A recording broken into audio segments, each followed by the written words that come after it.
Bien, estamos grabando. Bueno, chicos, hoy vamos a discutir un poco sobre las funciones de entrada y salida. Bueno, este es un tema bastante complicado, digamos, porque, bueno, fundamentalmente porque no hay poca homogeneidad, digamos, hay muchísimas variantes de dispositivos de entrada y salida, fabricantes, muchos estándares de comunicación, diferentes aplicaciones, etcétera. Hay enormes diferencias, entonces la parte del sistema operativo que tiene que ocupar de la entrada y salida es muy variada, ¿sí? Eh, lo que vamos a hacer es, bueno, una clasificación muy somera de los tipos de dispositivos, ¿sí? Después vamos a ver también cómo ha ido evolucionando la función de entrada y salida del sistema operativo, y después vamos a dedicarle un par de filminas al manejo o cómo funciona la entrada y salida para el caso de la memoria secundaria, ¿sí? En esta clase nos vamos a enfocar en el caso de los dispositivos de los discos de soporte magnético. Después, en la otra clase siguiente, vamos a ver algunos otros dispositivos de almacenamiento como los discos de estado sólido y cosas de ese estilo. Pero bueno, hoy vamos a ver únicamente estos. Bien. Bueno, entonces acá vamos a unas clasificaciones medio, dada la gran variedad que hay de dispositivos. Bueno, esta es una clasificación muy de alto nivel, digamos, pero sirve un poco como para separar cosas como discernir cosas como la diferencia de velocidades, por ejemplo, y un poco cuál es el objetivo del dispositivo. Bueno, acá la clasificación está menciona los dispositivos que generan información que es legible por el usuario, digamos, por un humano. Acá la idea es que el dispositivo de entrada y salida interactúa con el usuario. Entonces eso nos da una idea de la escala de tiempos que tenemos que manejar. Cosas como, bueno, impresoras, las terminales de entrada y salida, ¿sí? Teclado, pantalla de video, bueno, pantalla touch, audio, mouse, ¿sí? Todo ese tipo de dispositivos que interactúan con el humano y que por lo general, bueno, la mecánica o la física está dominada por los tiempos de reacción del usuario. Por ejemplo, qué sé yo, no tiene sentido pensar en un teclado en el cual se vayan a escribir, no sé, 1000 caracteres, 5000 caracteres por minuto, digamos, por segundo, porque son tiempos que el humano no puede generar, entonces no tiene sentido pensar en una escala de tiempo de ese tipo.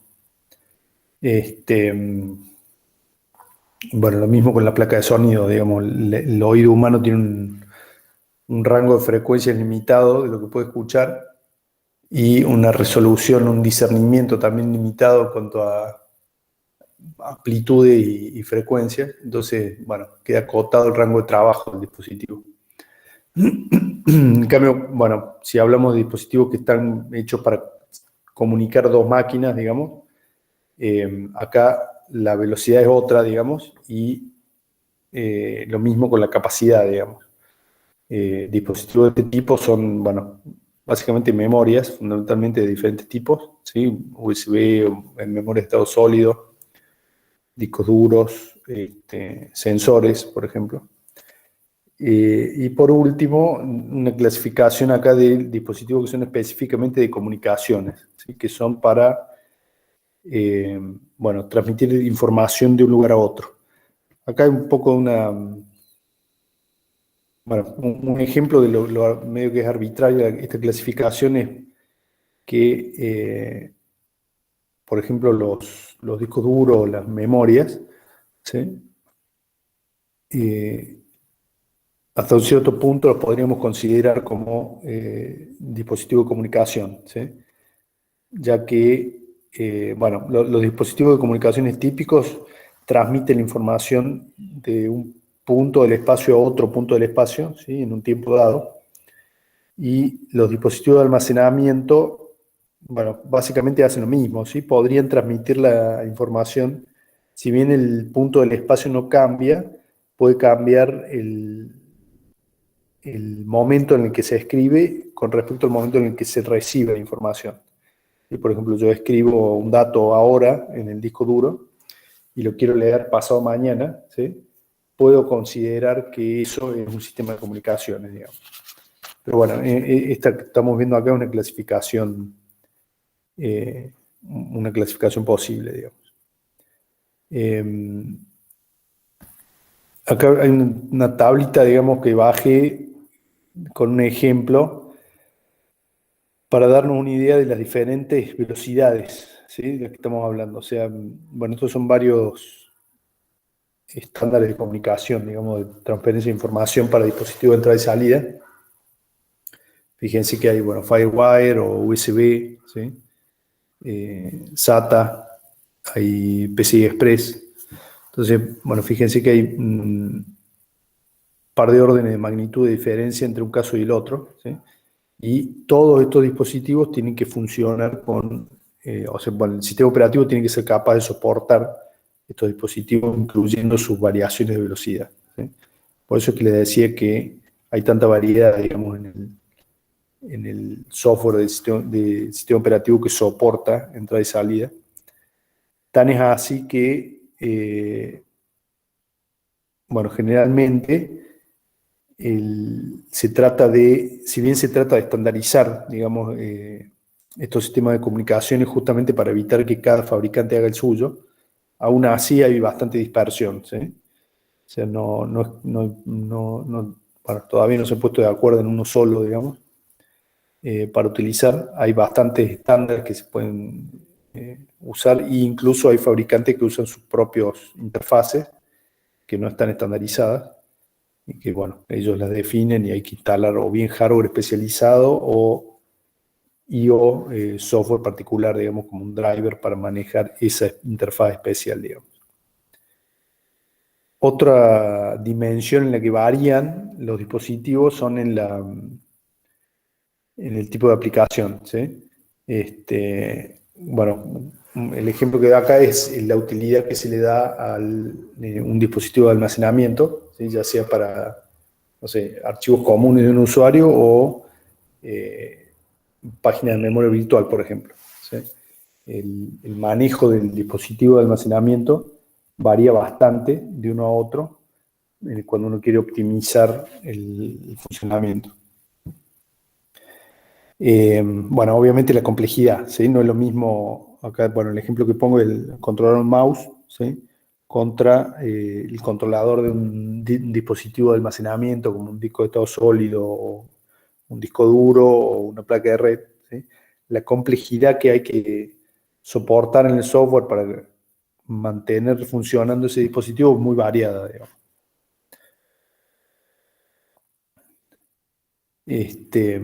Bueno, algo que se suele utilizar para clasificar también es la forma en la que se transfiere la información o la unidad de transferencia que se utiliza. Hay algunos dispositivos que son un flujo constante de bits, de datos, ¿sí? O bien bloques, o bien caracteres específicos. Cambia bastante, o bueno, uno puede, dependiendo de cómo sea esta unidad de transferencia, conviene una u otra arquitectura en el desarrollo del software. Hay, bueno, múltiples esquemas de representación, condiciones de error son todas diferentes también, ¿sí? La forma de reportar los errores, qué hay que hacer frente a cada error. Hay muchísima variedad aquí de situaciones que el software tiene que soportar. Esto, bueno, ya un poquito lo hemos visto antes, digamos, las diferentes formas de realizar la entrada y salida. ¿Se acuerdan?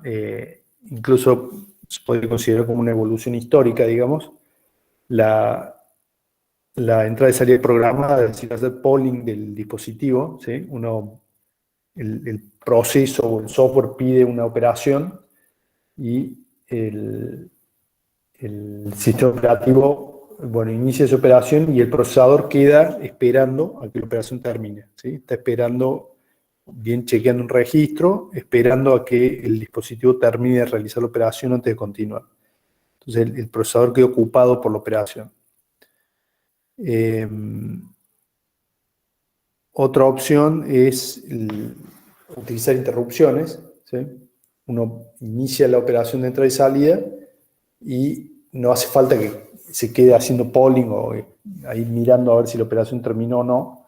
Simplemente, bueno, se va a hacer, el procesador puede iniciar otro proceso o continuar la ejecución del proceso actual si no quedó bloqueado, o ejecutar tareas del sistema operativo, lo que sea, pero no queda esperando que el evento termine, ¿sí? Que la operación de entrada y salida termine.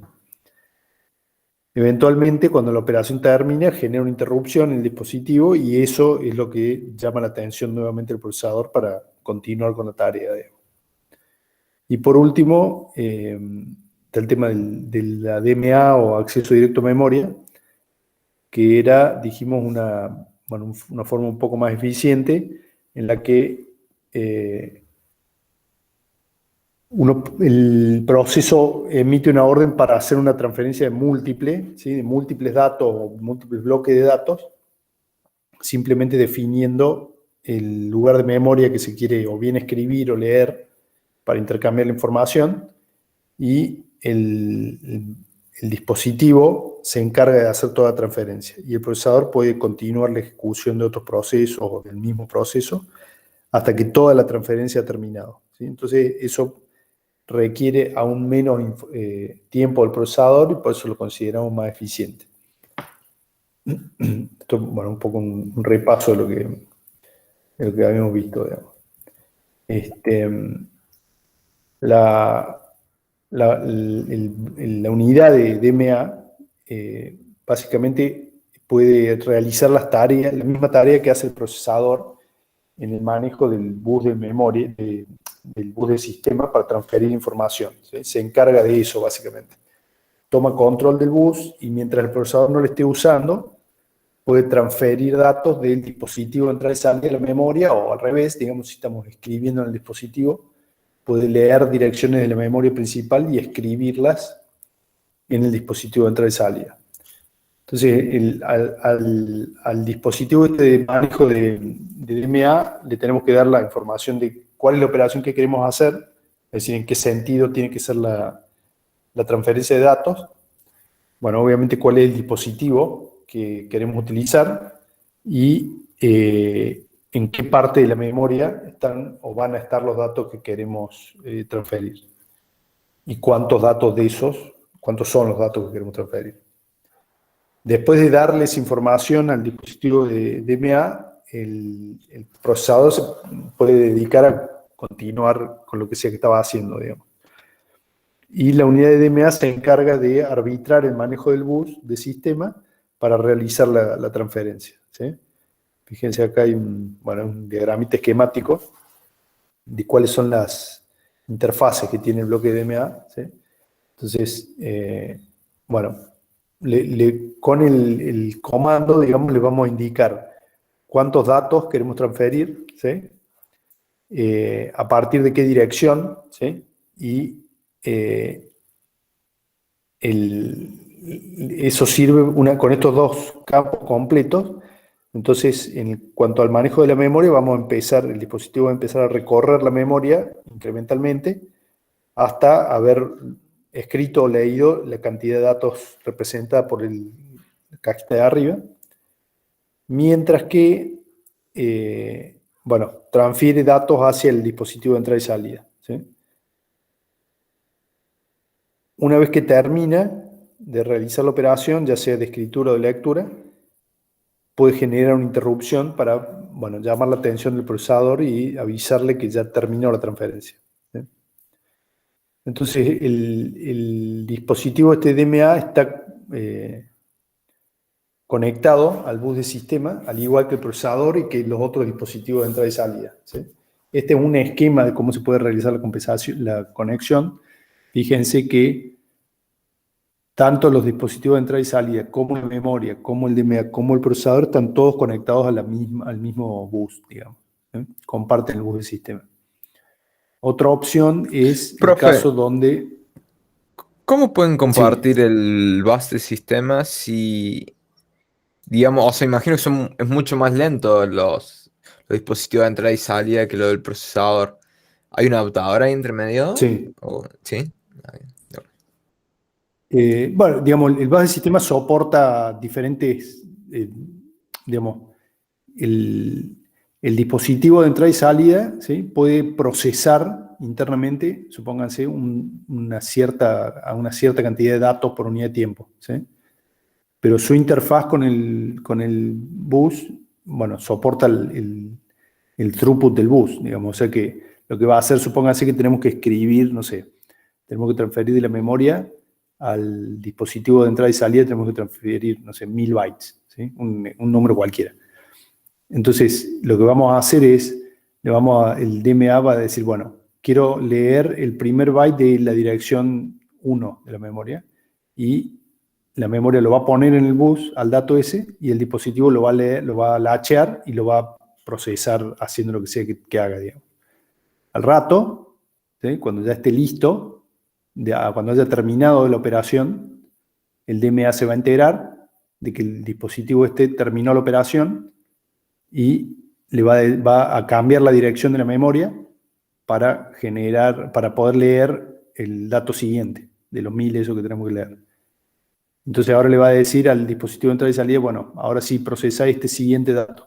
Y así. ¿Sí? La misma operación que hace el procesador cuando hace el manejo de entrada y salida programada, es la misma operación, pero en vez de hacer el procesador, la hace el DMA. No sé si eso te aclaró en algo la pregunta. Sí, sí, era más que todo el hecho de cómo se comunicaba, digamos, a un bus que imagino que está conectado al procesador, la de MX o mucho más rápido. Pero bueno, sí. Claro. Sí, Claro, sí, creo que esto, entiendo. digamos, el VAS generalmente uno dice, bueno, tiene, no sé, un throughput de 3 gigabits por segundo, por ejemplo, pero eso es tasa pico constante, ¿sí? Pero uno puede decir, bueno, transfiero un dato y al rato transfiero otro dato, ¿sí? Eso Claro, no hay ningún problema, digamos. bien. Y Lo no hay que no ningún pueden hacer los problema dispositivos, claro, el procesador, por ejemplo, sí puede generar los 3 gigabits por segundo constantemente de datos, ¿sí? Pero, por ejemplo, bueno, la memoria no soporta esa velocidad, le lleva claro, tiempo procesar, entonces tiene que estar esperando, digamos, a que la memoria esté lista. Y aún peor, los dispositivos de entrada y salida, digamos. claro. Y ahí hay como una interfaz para poder conectarse a ese bus, ¿o Exacto, no? exacto. Bien, Hay todo un protocolo de acceso al bus para poder saber si el dispositivo terminó o no, si ya puedo cambiar de dato o no puedo cambiar de dato, si el bus está ocupado, digamos, si hay una operación en proceso o no, ¿sí? de bueno, Todo perfecto, eso está arbitrado por el bus del sistema, digamos. perfecto, gracias. Bien. Entonces, en este esquema que está acá, el DMA es una unidad independiente de los dispositivos de entrada y salida, ¿sí? Está como separada, digamos, de ellos, pero digamos, no es la única forma de hacerlo esto. Digamos. Hay, por ejemplo, eh, dispositivos de entrada y salida que tienen el DMA integrado, ¿sí? Entonces, el dispositivo en sí no está colgado directamente del bus, ¿sí? Sino que se comunica con el bus a través del DMA directamente. Es más o menos lo mismo, digamos, pero la diferencia es que el DMA ya viene con el dispositivo, ¿sí? Eh, bueno, puede haber múltiples dispositivos con el mismo DMA, eso no hay ninguna diferencia, digamos. Y después la otra es tener bases separados, ¿sí? Un bus específico para la memoria, el procesador, al cual el DMA tiene acceso, y otro bus exclusivo para el uso de los dispositivos de entrada y salida, ¿sí? Que es controlado, arbitrado por el DMA. Entonces, bueno, esta arquitectura un poco que libera el bus de sistema, ¿sí? Permite que el procesador pueda hacer más operaciones con la memoria, mientras están sucediendo las operaciones de los dispositivos de entrada y salida, ¿sí? Un poquito más eficiente, digamos. Obviamente que la complejidad aumenta, pero bueno, se logra eso, digamos. Estas no son las únicas arquitecturas, ¿sí? Hay variantes de esto, no es algo que esté completamente definido, digamos. Ahora bien, este es un repaso muy somero, digamos, del lado de los dispositivos. ¿Qué pasa con el sistema operativo? ¿Sí? Acá, bueno, como siempre, lo que tratamos de lograr es eficiencia. Y el caso de la entrada y salida es de particular importancia porque, ya lo hemos hablado varias veces, digamos, es una de las principales razones por las que el sistema se demora. ¿Sí? Las operaciones de entrada y salida son lo que más demora el funcionamiento del sistema y es lo que más tiempo desperdicia el procesador. ¿Sí? Porque se acuerdan que, obviamente las diferencias de velocidades son enormes entre el dispositivo de entrada y salida y el procesador.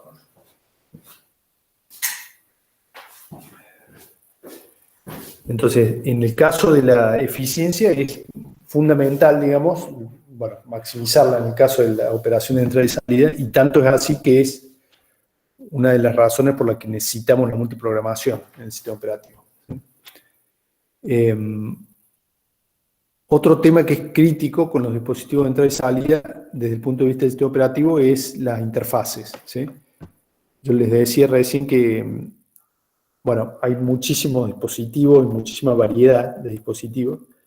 Entonces, por ahí es importante definir correctamente las interfaces. Generalmente se hacen en diferentes capas para que el subsistema de entrada y salida ofrezca una interfaz uniforme, o digamos, no importa el dispositivo que se conecte, desde el punto de vista del sistema operativo, la interfaz es siempre la misma. ¿Sí? Esa es un poco la idea, independientemente de cuál sea el dispositivo. Entonces, de esa forma es más fácil hacer el desarrollo tanto del sistema operativo como de las aplicaciones si logramos una interfaz general, digamos. Entonces, para lograr eso se suele hacer un diseño por capas. ¿Sí? Digamos, del lado del hardware, la capa de software que está más cerca del hardware está específicamente diseñada para ese hardware en particular. ¿Sí?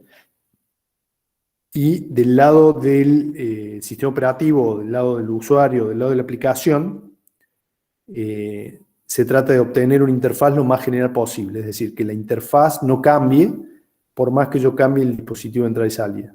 ¿Sí? Y entre medio, suele haber una cierta, no sé, una especie de estrato geológico, digamos, de capas de software que van generalizando la interfaz a medida que nos vamos acercando al proceso o al usuario. ¿Sí? La idea de esto es que, por lo pronto, si uno mantiene las interfaces definidas, puede testear cada porción del software de manera independiente.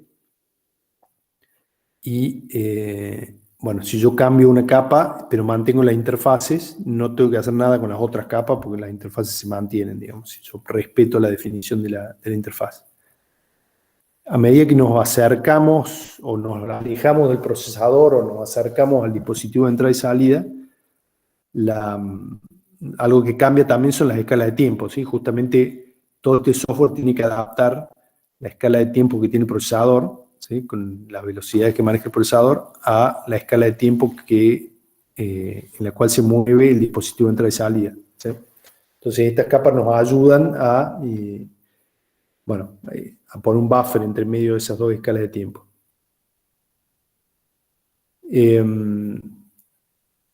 Digamos, si acá esta clasificación de capas acá, es un ejemplo, ¿no? No quiere decir que esto sea así indefectiblemente en todos los sistemas operativos, ¿sí? Es una forma de esquematizar lo que estaba mencionando recién de las capas. Acá empezamos del lado de arriba, le digo el lado de arriba, al lado del usuario, digamos, del lado del sistema. ¿Sí?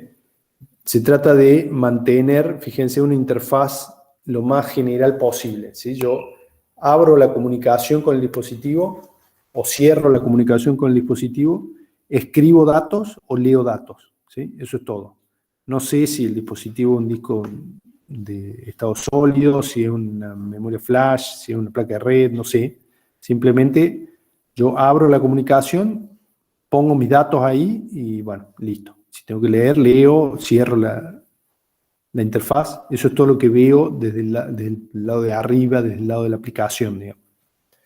Ahora, eso lo tengo que llevar, eventualmente alguien se tiene que ocupar de traducir esas operaciones a operaciones específicas para el dispositivo que tengo conectado, ¿sí? Entonces, la capa del medio, esta que dice entrada y salida de dispositivo, básicamente va a tomar esa información, esos datos que queremos escribir o estamos leyendo, y los va a organizar junto con instrucciones más específicas, detalladas para el dispositivo, de cuáles son los comandos que tenemos que ejecutar en el dispositivo para lograr el objetivo de escribir estos datos. Y por último, la capa más inferior o más cercana al hardware en sí, ¿sí?, se encarga de realizar estas operaciones de a una y monitoreando el resultado, digamos, monitoreando el estado del dispositivo todo el tiempo y interactuando con el dispositivo, respondiendo fallos y paso por paso implementando las operaciones que ya habíamos definido.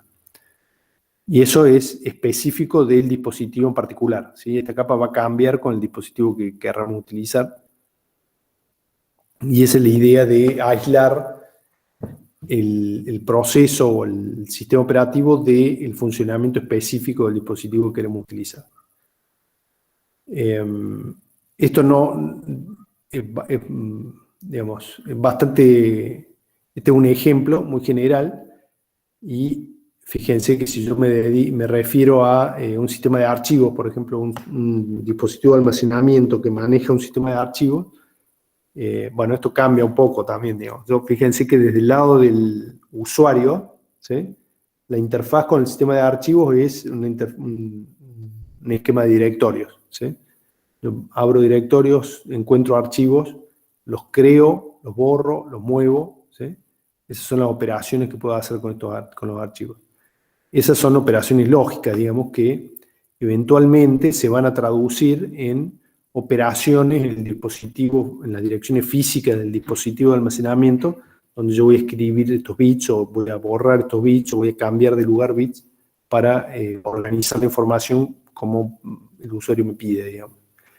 Y entre medio, bueno, tenemos una capa lógica ahí que hace de interfaz entre la organización física y el esquema que ve el usuario de directorio, ¿sí?, que se encarga de ejecutar operaciones sobre los archivos particulares de, bueno, abrir, cerrar, leer, etc.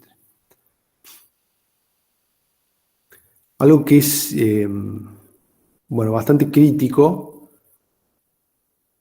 digamos, como ya lo hemos dicho varias veces, digamos, este tema de la operación de entrada y salida es muy lenta, entonces tratamos de hacer lo que sea para acelerarlo, ¿sí? Y una de las, aparte de los problemas de velocidad, otro de los problemas que nos genera la espera que tenemos con los dispositivos de entrada y salida es que, bueno, nos afecta el manejo de la memoria. Nos podría afectar el manejo de la memoria. ¿Por qué? Digamos, imagínense que yo quiero,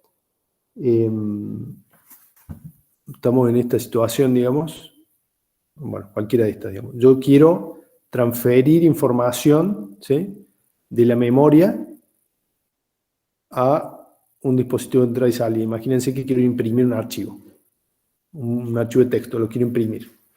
Bueno, el proceso que quiere imprimir el archivo, ¿sí?, está en su imagen de proceso. El archivo en sí que queremos imprimir, está ahí el texto. No sé, estoy editando con un editor el texto y lo quiero imprimir. Entonces, ese texto que el usuario está editando está en la memoria, dentro de la imagen del proceso, ¿sí? En alguna parte ahí hay alguna serie de páginas de memoria que contienen el texto que queremos imprimir, ¿sí?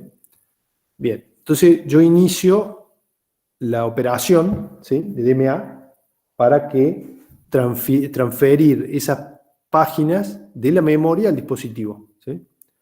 Y el procesador, bueno, se va a hacer otra cosa ahí mientras la DMA se ocupa de transferir esa información. Ahora, durante ese tiempo, ¿sí?, dado que los datos que quiero escribir se encuentran en la imagen del proceso, esas páginas que tienen los datos, ¿sí?, si bien el proceso está bloqueado, porque está esperando que termine la operación de entrada y salida, yo no lo puedo suspender al proceso. ¿Sí? ¿Por qué no lo puedo suspender? Porque si yo suspendo el proceso, saco de la memoria la página que estoy imprimiendo. ¿Sí? No puedo escribir esas memorias en la memoria, esas páginas en la memoria virtual y ocupar esa dirección de memoria con páginas de un proceso nuevo, porque la DMA está accediendo a esos bloques, esas páginas, esos marcos de memoria para imprimir. ¿Está bien? Entonces me deja una porción de la memoria ocupada por páginas que yo no puedo suspender. ¿Sí? Ya que el proceso, por más que el proceso esté bloqueado y tenga que esperar un montón de tiempo, no las puedo suspender esas páginas porque el DMA la está utilizando. ¿Sí? Entonces eso molesta el manejo de la memoria. ¿Sí? Porque ahí tengo que clasificar las páginas en páginas que puedo suspender y páginas que no puedo suspender de manera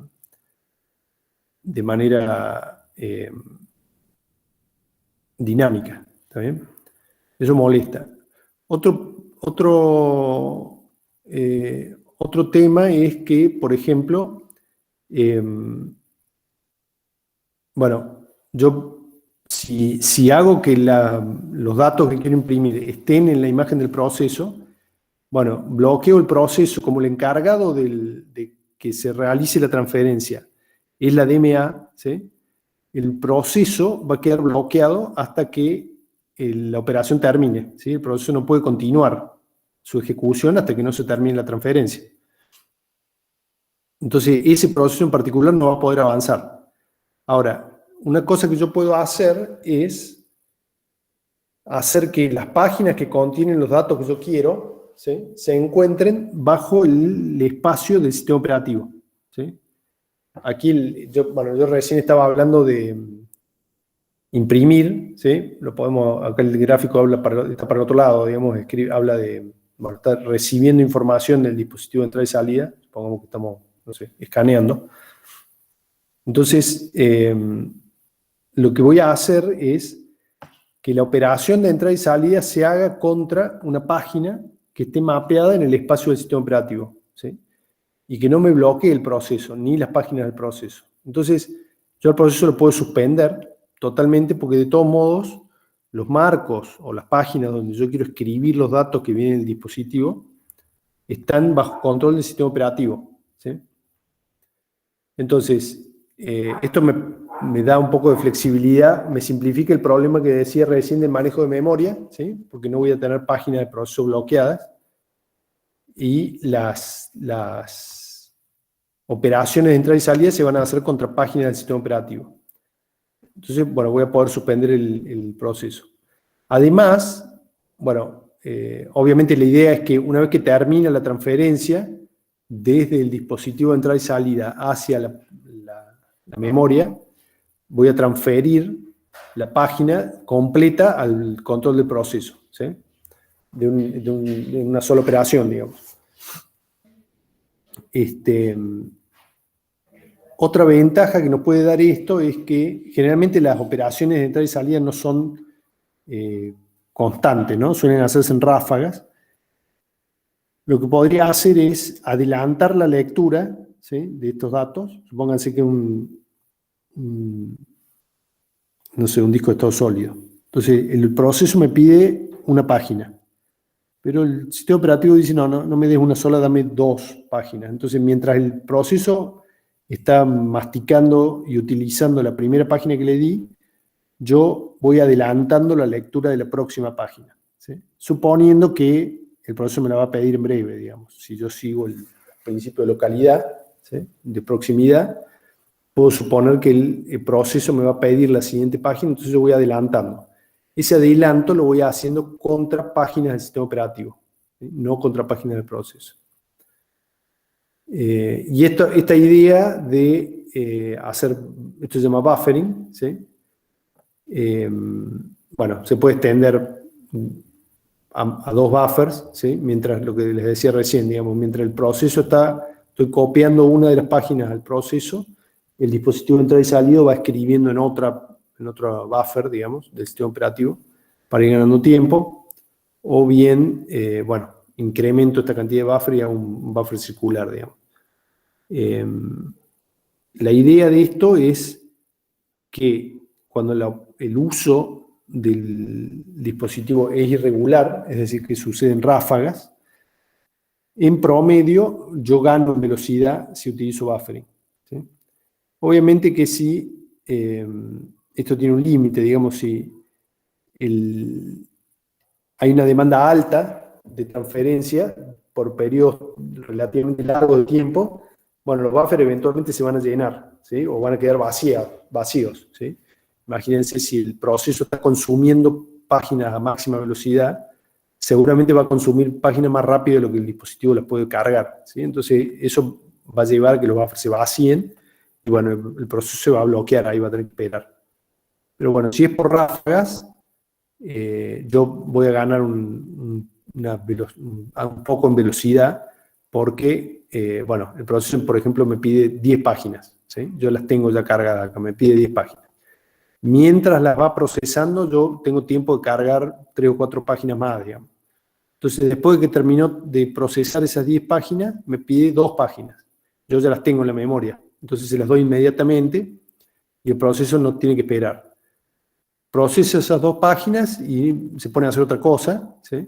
Mientras tanto, yo continúo la carga del dispositivo de entrada y salida, ¿sí? Me adelanto, cosa de que si eventualmente el proceso me pide esas páginas que continúan, yo ya las tengo disponibles en memoria y el proceso no se bloquea, ¿sí? Esto obviamente no es infalible, ¿no? Por lo general, ayuda, digamos, a acelerar las operaciones de salida.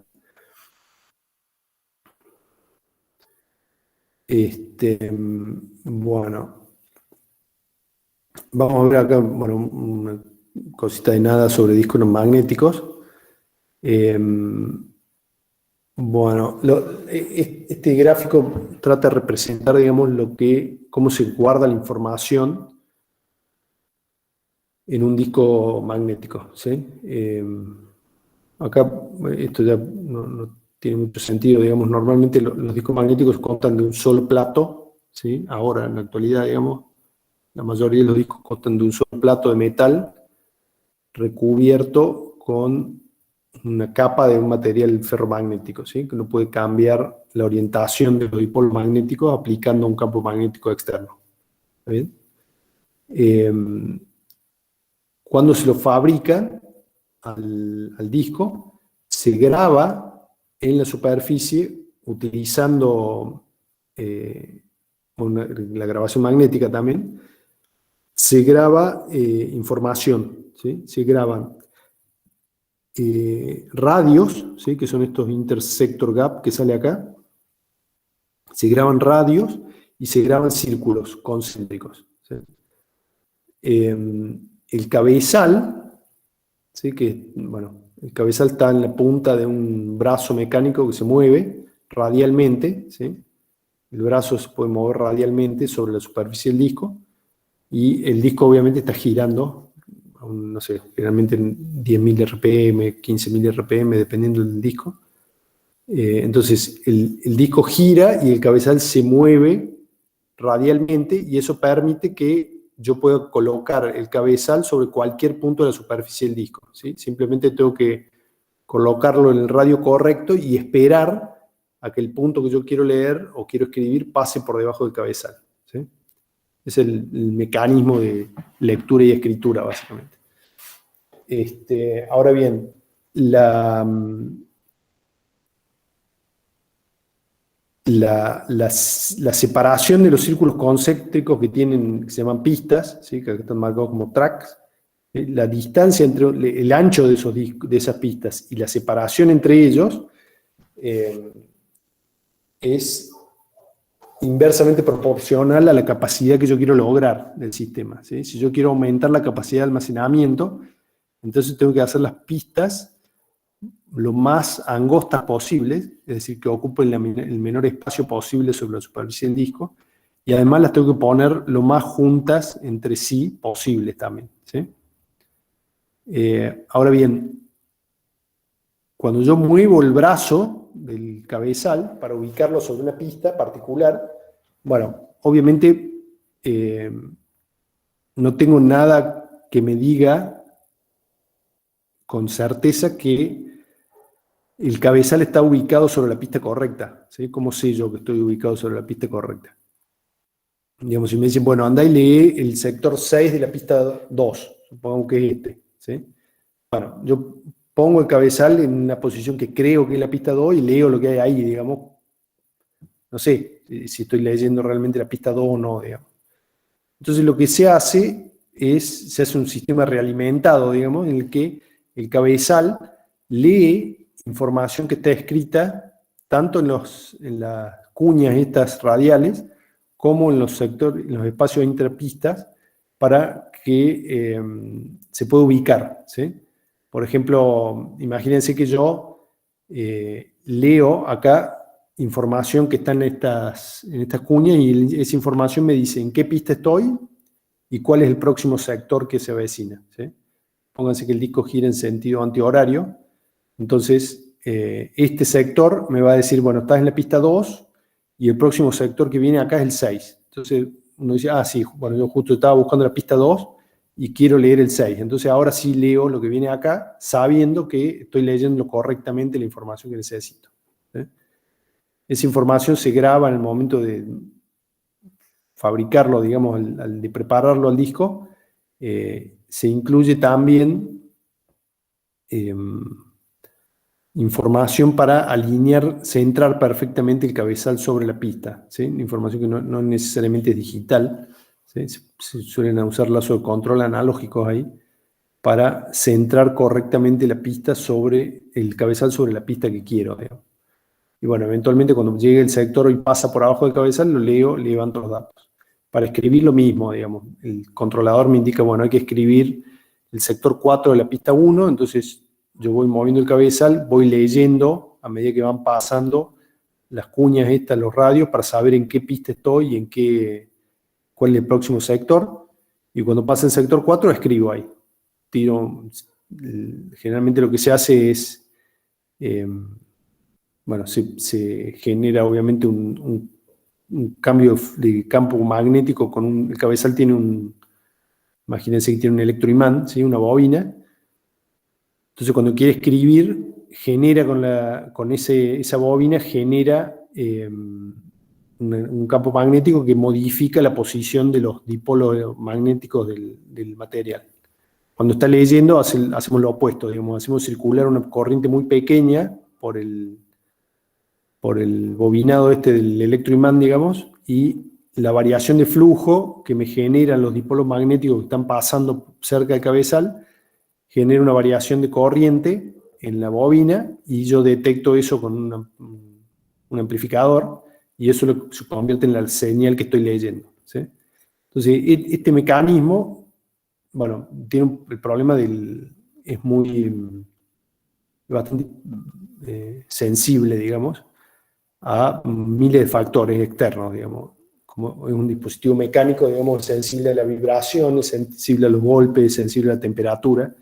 Entonces las lecturas que se obtienen no son muy buenas, digamos. La tasa de error de bit que hay al nivel de lectura es bastante alta, ¿sí?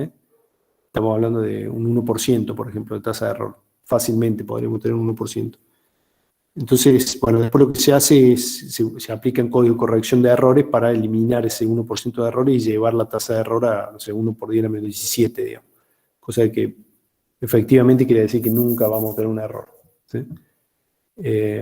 Lo mismo sucede con la escritura, digamos, uno escribe y no puede garantizar que esté bien escrito, entonces hay múltiples técnicas ahí para mejorar la calidad de la escritura. Se escribe varias veces, se vuelve a leer, por ejemplo, para verificar que estuvo bien escrito, etc. Hay múltiples medios, digamos. Pero bueno, en definitiva, sí. Como curiosidad, ¿cuánto tienen más o menos? O sea, no sé si sabes ese dato, pero ¿cuánto tienen de ancho más o menos esas pistas? Porque imagino que debemos estar hablando de tamaños de micrómetros, probablemente. Sí, son micrométricas, digamos. Son muchas pistas micrométricas. Incluso, digamos, el el problema de aumentar la densidad de los discos magnéticos está en que ya la pista es tan angosta que queda del orden del grano del material, ¿sí? Entonces ya es como que es difícil achicarla más porque ya los granos del material ferromagnético son más o menos del tamaño de la pista, digamos. Claro.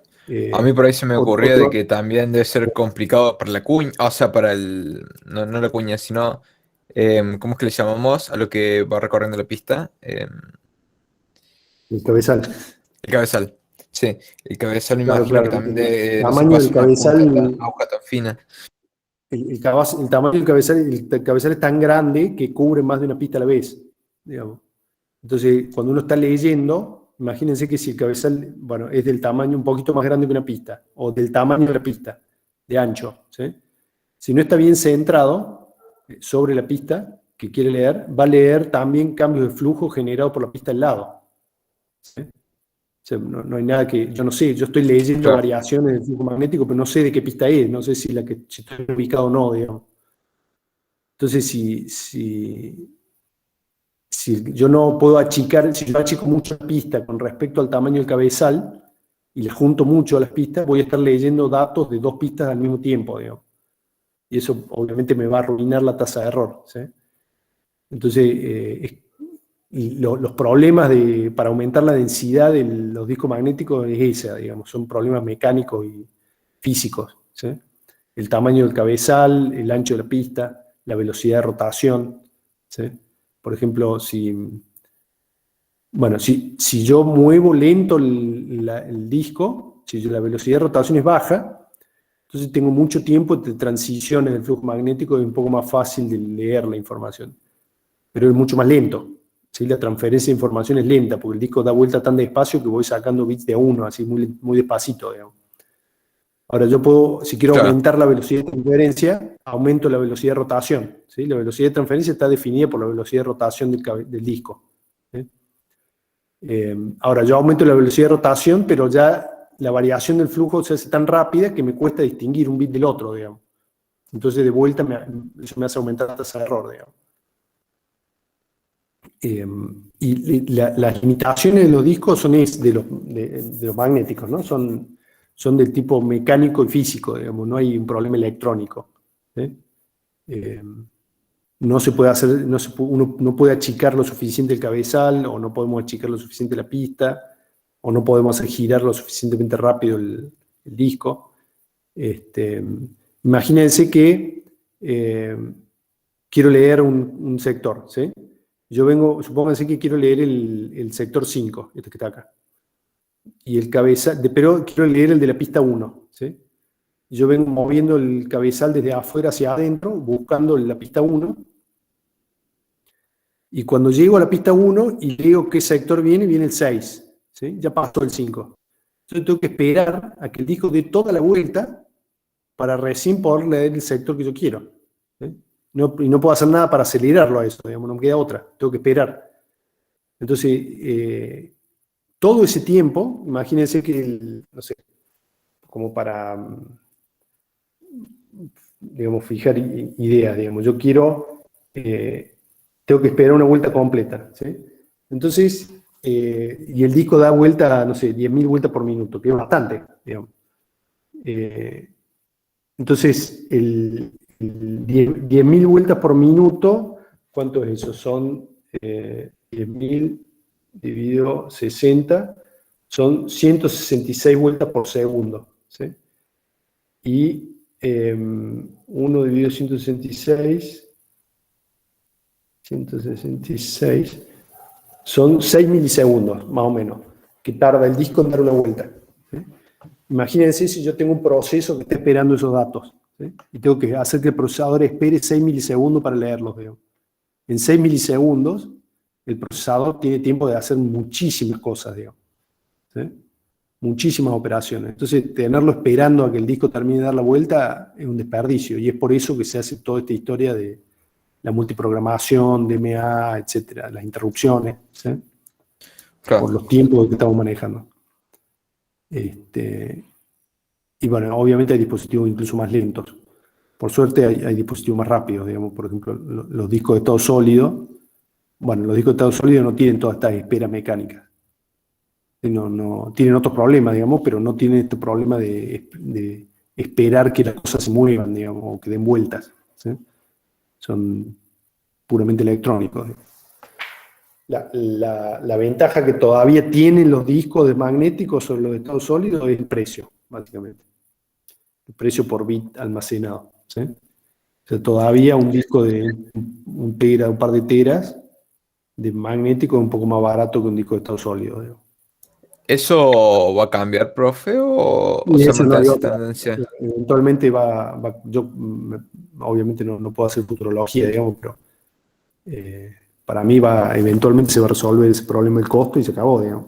Claro, Chao, no sirve más para nada, digamos.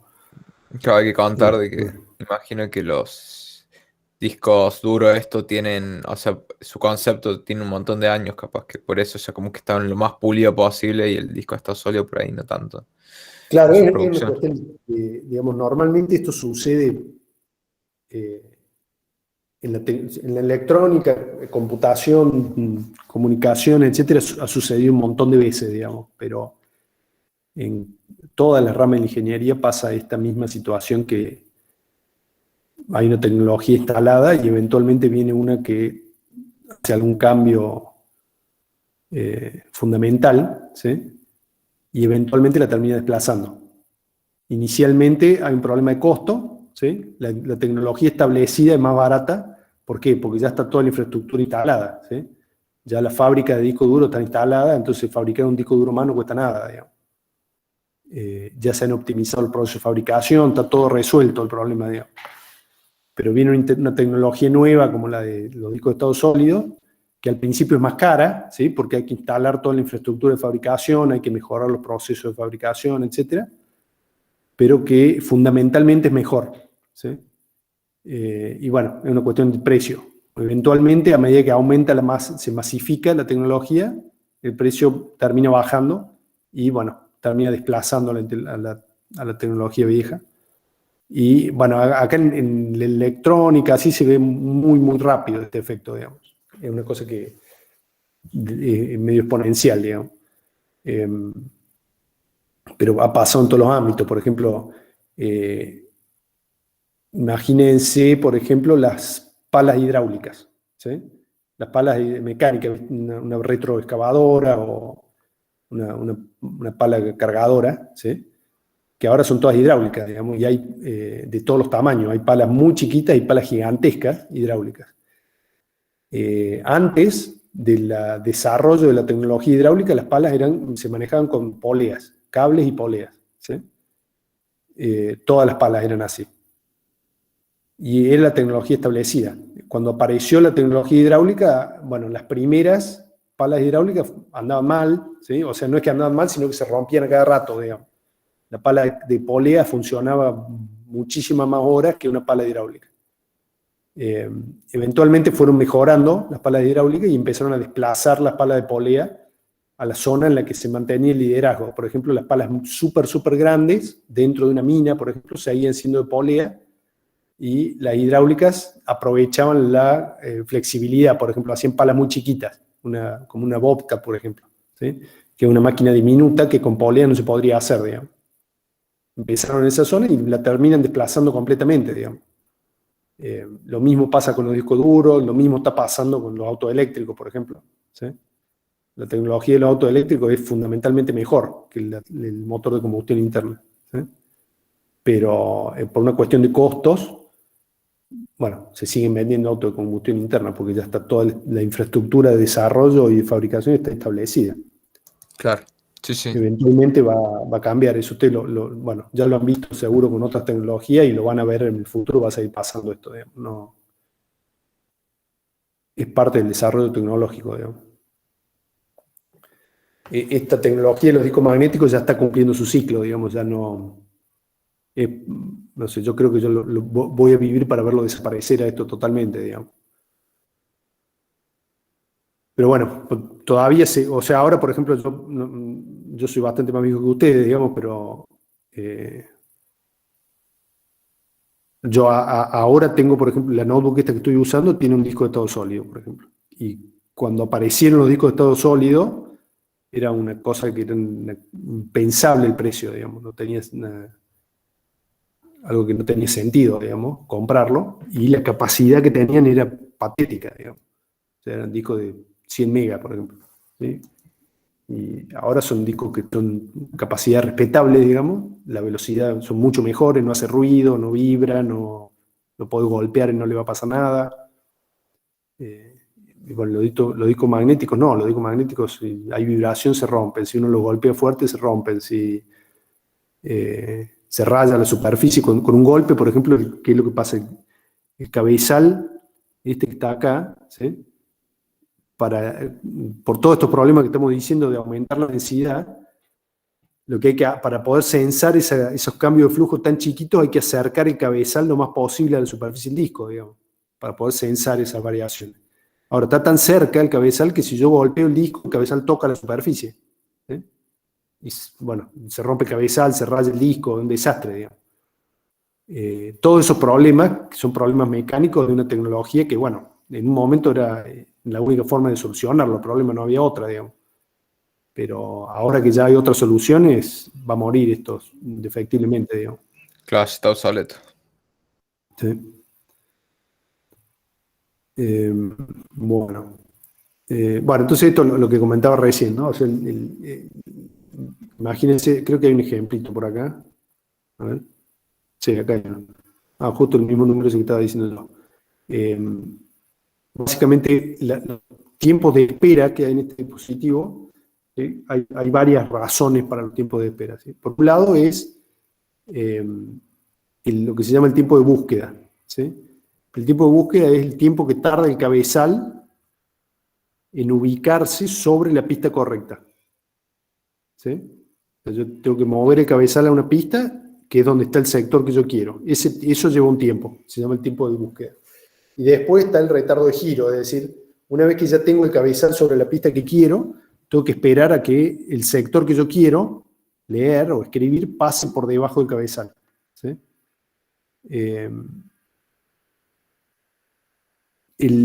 Todo ese tiempo es mucho más grande que el tiempo que efectivamente tardo en leer los datos que quiero leer. ¿Sí? Si yo quiero leer un sector del disco, imagínense que es, no sé, por poner un ejemplo, ¿no? Tengo un número cualquiera, digamos, tengo 360 sectores por pista. Imagínense que hay un grado, cada sector ocupa un grado, ¿sí? Angular, digamos. Entonces, leer un sector tarda 6 milisegundos dividido 360.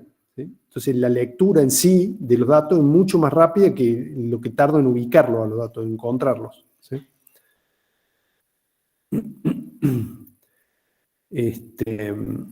Pero bueno, acá está el número que decía recién. ¿Sí? El retardo de giro es más o menos, bueno, para 10.000 RPM es de 6 milisegundos. Y el tiempo de búsqueda, el posicionamiento del cabezal tarda más o menos eso, también un par de milisegundos. ¿Sí? Entonces, imagínense un ejemplito acá. Bueno, obviamente esto hay que hacerlo estadísticamente, ¿no? Porque no es lo mismo mover el cabezal de una pista a la pista al lado que mover el cabezal de una punta a la otra del disco. ¿Sí? A veces cuando llegamos a la pista y leemos que estamos en la pista correcta y justo está viniendo el sector que quiero leer, entonces no tengo que esperar nada. Pero a veces el peor caso pasa eso que dije recién, acaba de pasar el sector que quiero leer, tengo que esperar toda la vuelta. Entonces, bueno, hay que hacer un análisis un poco más estadístico, digamos, de promedio. Después vamos a ver acá el ejemplito este, cómo cambian las cosas de acuerdo a lo que uno quiere leer, digamos. Entonces tenemos este caso, digamos, tenemos un tiempo medio de búsqueda de 10 milisegundos, 10.000 RPMs, el tamaño del sector de 512 bytes y tenemos, bueno, yo dije 360, acá tenemos 320 sectores en una pista. ¿Sí? Ahora imagínense que queremos leer 1.3 megabytes. ¿Sí?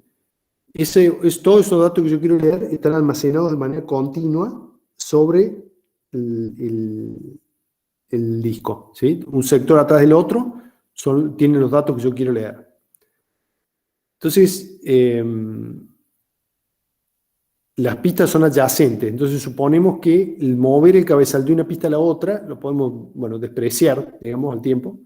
Entonces, decimos que encontrar la primera pista y empezar a leer, ¿sí?, me va a llevar los 10 milisegundos del tiempo de búsqueda, ¿sí?, y, bueno, estos 6 milisegundos del tiempo de rotación, ¿sí?, más leer toda la pista, ¿sí? Es decir, si el tiempo, yo, bueno, agarro la pista a la mitad, ¿sí?, me faltaba media vuelta para leer el primer sector que tengo que leer, son estos 3. Y después tengo que leer toda la pista entera, ¿sí?, porque están todos los datos de manera continua. Entonces tengo que esperar una vuelta completa, que son 6 milisegundos. Entonces, la primera pista tardo 19 milisegundos en leerla. Voy a ignorar el tiempo de búsqueda, ¿sí?, porque como la pista está al lado, no me demoro casi nada. Y, bueno, vamos a suponer que es solo el tiempo del retardo de rotación más el tiempo de lectura. Bueno, en teoría, hace mucho que no lo hago esto, pero se supone que da 82 milisegundos para leer toda esa información, 1.3 megabytes, ¿sí? Todo ese tiempo el procesador va a estar haciendo otra cosa, digamos, 82 milisegundos, un montonazo de tiempo. Pero bueno, eventualmente, después de 82 milisegundos, tenemos todos los datos leídos y cargados en la memoria, ¿sí? Ahora, fíjense qué pasa si el disco está completamente fragmentado, es decir, que cada uno de los sectores de estos de 512 bytes que estoy tratando de leer están distribuidos de manera aleatoria en la superficie del disco. Yo tengo que estar moviendo el cabezal de un lado a otro y siempre esperando vueltas para leer sectores de a uno, ¿sí? Lo voy leyendo de a uno. Tengo que leer un sector, después muevo el cabezal a otro lugar, leo otro sector, muevo el cabezal a otro lugar, leo otro, y así. ¿Está bien? Entonces, leer el primer sector me va a llevar los 10 milisegundos del tiempo medio de búsqueda, más los 3 milisegundos que tengo que esperar en promedio para que el disco dé media vuelta, ¿sí?, más los, bueno, 0.02 milisegundos que tardo en leer el sector, ¿sí? Eso tarda en el primer sector. Ahora, el resto de los sectores voy a tardar lo mismo, porque tengo que de vuelta mover el cabezal, de vuelta esperar media vuelta del disco y recién ahí leer el sector. Si yo para cada sector tardo lo mismo de los 13 milisegundos, en definitiva esta cuenta, según esto, me va a dar 33 segundos, ¿sí? Entonces el tiempo de espera, nada más que porque los datos están mal ubicados sobre el disco, ¿sí?, puede variar desde estos 82 milisegundos a 33 segundos, ¿sí? Es enorme la variabilidad. Y el problema de esto es la fragmentación, ¿sí? El mismo problema de fragmentación que tenemos en la memoria principal, que ya lo hemos discutido, pasa en en el almacenamiento secundario, ¿sí? Es la misma situación. Con la contra de que cuando está en la memoria principal, ¿sí?, podemos eliminar la fragmentación externa con la paginación, y acá en el disco magnético la fragmentación externa nos destruye la performance, ¿sí? Esta fragmentación es lo que genera esta demora de 33 segundos para leer los datos, ¿sí? Esto obviamente es un caso extremo, por supuesto. Entonces, ahora, eso fue una sola operación, que era un proceso leyendo un solo dato, o un solo grupo de datos. Ahora bien, generalmente hay múltiples procesos tratando de acceder al dispositivo de almacenamiento secundario, ¿sí? Hay un proceso está tratando de abrir un archivo para leer, otro está escribiendo, el sistema de memoria virtual está escribiendo páginas en el disco, algunas las escribe, otras las lee, ¿sí? Estamos lanzando procesos nuevos, entonces hay que levantar la imagen del proceso a memoria, ¿sí? Hay múltiples operaciones en simultáneo dándose, se están generando peticiones constantemente para el acceso al dispositivo, ¿sí? Entonces, en el desarrollo del sistema hay que tratar de optimizar o planificar la política de acceso para minimizar estos términos, estas pérdidas de tiempo, ¿sí? Bueno, y esto es lo que se hace con este tema de la política de planificación, ¿sí? Esto que vamos a ver ahora es exclusivamente, es muy importante para los dispositivos magnéticos, ¿sí? Obviamente para los dispositivos de estado sólido no, así como la memoria RAM no tenemos que hacer una planificación de qué leemos primero. Lo mismo pasa en los dispositivos de estado sólido, eso no hace falta, digamos. Pero bueno, en los dispositivos magnéticos sí es importante por el problema de las demoras, digamos. Entonces, bueno, suponemos que el sistema operativo tiene todos los pedidos de lectura o de escritura, digamos, de acceso, los tiene en una cola de pedidos, ¿sí? Vamos a comparar estas políticas y usar como referencia el acceso aleatorio, es decir, vamos tomando esos pedidos de manera aleatoria del buffer donde están contenidos y los vamos sirviendo, ¿sí? Bueno, esto obviamente no es muy bueno, pero es una forma de generar una referencia. Entonces, el ejemplo que vamos a usar es este. Tenemos un disco que tiene 200 pistas y nos vamos a fijar en simplemente nada más que el tiempo de búsqueda, ¿sí? El tiempo que tardamos en cómo ordenar las búsquedas para optimizar el movimiento del cabezal, ¿sí? En este ejemplo, bueno, esta es la lista de pistas que queremos, a las cuales queremos acceder, ¿sí? En el orden en el que son recibidas, 55, 58, etc. Entonces, una forma es hacerlo FIFO, ¿sí? Voy buscando las pistas con la forma en la que me llegaron, digamos. Bueno, y eso me da, no sé, un cierto patrón de recorrido en este gráfico, ¿sí? El eje horizontal es el tiempo, me indica la posición del cabezal, sobre qué pista se encuentra el cabezal a lo largo del tiempo, ¿sí? Entonces, bueno, voy sirviendo a cada uno de los pedidos que me van llegando, ¿sí? Esto no toma ninguna decisión, es simplemente el que llegó primero, le tocó primero y ya está, no hago más nada, digamos, para ayudar, digamos. Fíjense que, bueno, empiezo en la 55, 58, 39, entonces estoy en 55, después voy a la 58, fíjense que el número de pistas crece hacia abajo, ¿no? 58, después la 39 me vuelvo, voy a la 18, después a la 90 y así, ¿sí? Bueno, sigo ese orden.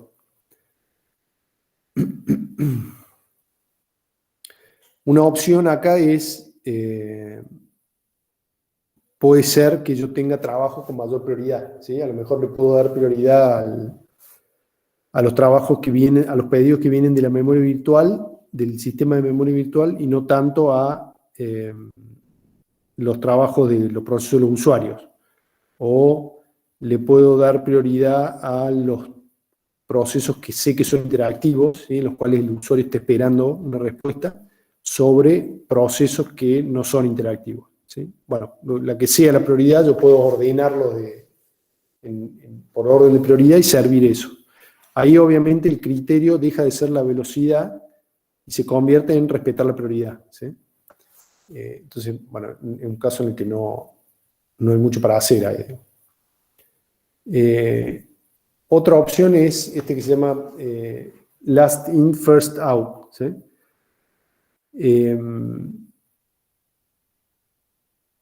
Acá la idea es que a medida que yo voy recibiendo pedidos, puedo suponer que pedidos sucesivos se refieren a datos que están respetando el principio de proximidad, ¿sí? Entonces, voy a mover, tengo la esperanza de que el brazo se mueva poco, ¿sí? Porque estoy respondiendo a pedidos que están cercanos en el tiempo y yo supongo cercanos también en posición, ¿sí? Ahora, el problema que tiene esto es que si constantemente me están llegando pedidos, un pedido que no serví y que pasó para adentro de la cola, puede que no le toque nunca o que tenga que esperar muchísimo, ¿sí? Tiene un problema, digamos. Otra política es esta, el más cercano primero, este es, bueno, bastante simple, digamos. Yo tomo todos los procesos que hay presentes, todos los pedidos que hay presentes en la cola de pedidos. Y digo, bueno, voy a servir solamente, primero voy a servir a aquel que esté más cerca de la posición actual del cabezal, ¿sí? Y una vez que serví ese pedido, reviso de nuevo el estado de la cola de pedidos y sirvo a aquel que esté más cerca de la posición del cabezal, y así, ¿sí? Voy haciendo esa operación. Entonces, siempre va a elegir, para cada operación independientemente, va a elegir el menor tiempo de búsqueda, ¿sí? Porque va a elegir aquel pedido en el cual hay que mover el cabezal lo menor, y eso supone un menor tiempo de búsqueda. Otra metodología es esta scan, ¿sí? Que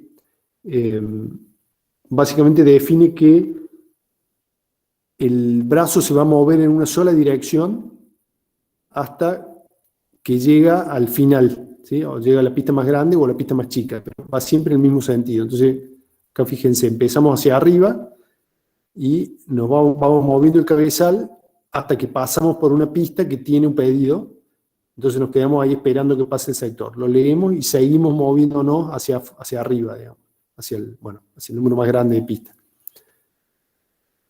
Cuando llegamos al final, cambiamos de dirección y empezamos a volver. Y de vuelta vamos sirviendo los pedidos que encontramos en el camino, ¿sí? Esta metodología, tiene un pequeño bias ahí, un pequeño offset para ayudar a beneficiar las pistas extremas, ¿sí? Las que están cerca del final o cerca del principio, porque paso por ellas 2 veces seguidas en muy poco tiempo, ¿sí? Cuando voy y después cuando vuelvo. Lo mismo acá, voy y vuelvo. En cambio, por la pista del medio paso muy de vez en cuando, digamos. Para corregir un poquito eso, viene esta que se llama C-Scan, que lee solamente cuando va hacia afuera, por ejemplo, acá, hacia pistas más grandes. Cuando llega al final, se vuelve a máxima velocidad sin leer y empieza de nuevo desde arriba hacia abajo, ¿sí? Esto corrige un poco el desbalance, ¿sí? Que presentaba el caso del scan. Sí. ¿Y ese desbalance me afecta en algo realmente a mí? Y no, digamos, el usuario ni se cuenta de eso. Lo que hace es deja de ser equitativo con todos los procesos, digamos. Hay algunos procesos que van a sufrir más que otros, digamos. Nada más. Es eso. Bien. Es un poco tratar de mantener el principio de equidad, digamos.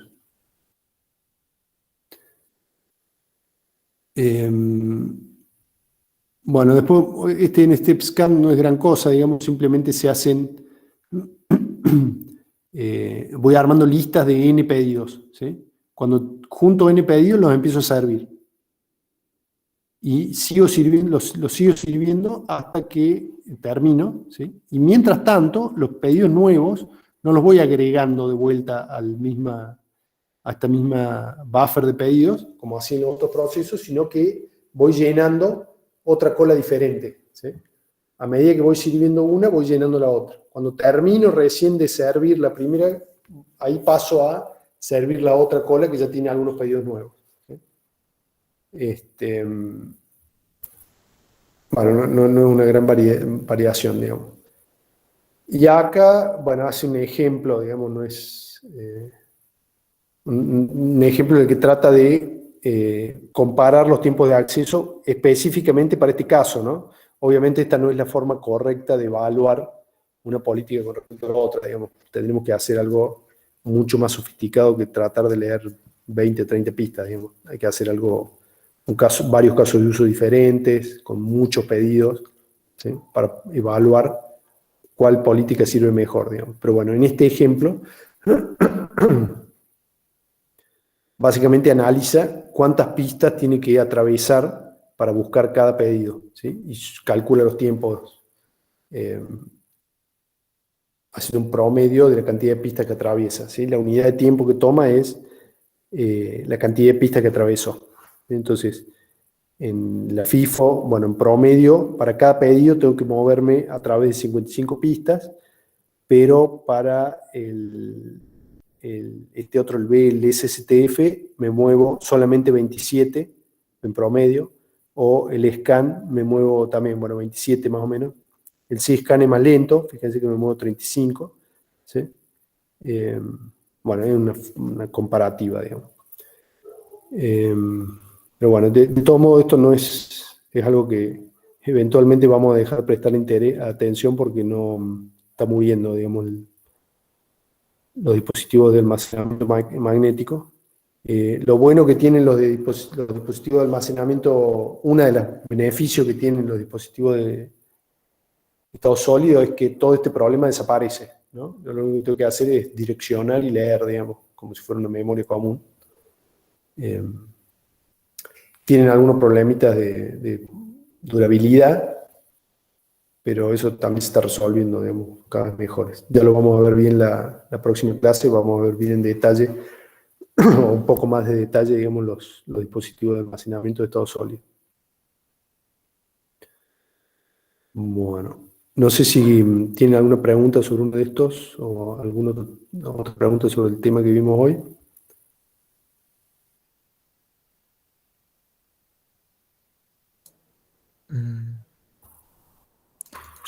¿Ya?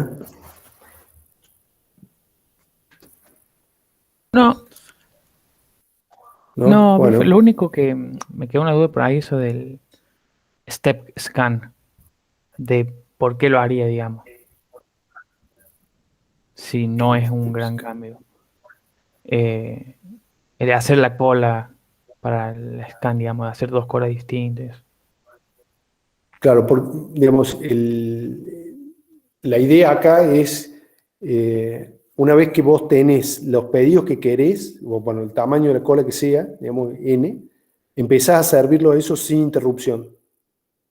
Entonces no te va a modificar la planificación que hayas hecho. Ah, claro, Bueno, digamos, yo con los pedidos ejecutaría que tengo eso que servir, hago mi sin que se meta planificación nada. una vez, ¿sí? y la sirvo. En el otro caso, cada vez que te llega un pedido, o cada vez que vos servís un pedido, tenés que volver a planificar, digamos. Tenés que decir, bueno, primero voy a la pista 150, después de la 175, después me llegó este de la 180. Ah, bueno, voy hasta la 180.